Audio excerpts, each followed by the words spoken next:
How did you conclude that Ms. Heard suffers from the personality disorders that you identified?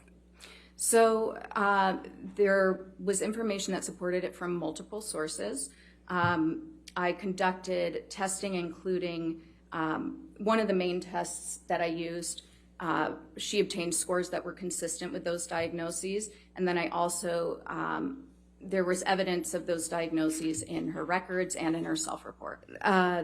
The self-report would be things that Ms. Heard indicated to me specifically.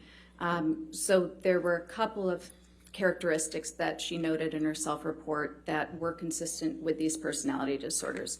The first was actually my own behavioral observations of her based on her self-report. So one of the hallmark characteristics of histrionic personality disorder is sort of a overly dramatic presentation. We call this impressionistic speech. So it tends to be very flowery. It uses a lot of descriptive words like magical, wonderful, and it can go on for quite some time, and yet it really lacks any substance. So at the end, you're left wondering what was just said or what the answer is to the actual question.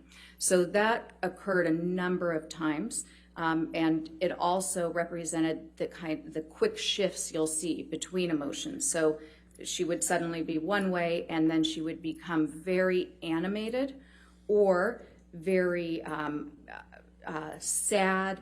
And when people are displaying these emotions with this personality disorder, there's a sense of shallowness to it. People who are observing them will feel like it's almost play acting, and they might not be able to put their finger on it, but part of it is because of the rapidness with which the person can switch emotions, and also the lack of substance. They don't really refer to, I feel this way. They might describe emotions, they might describe events, but very rarely, and Ms. Heard did not say, I feel vulnerable. She never really indicated a vulnerable feeling of her own.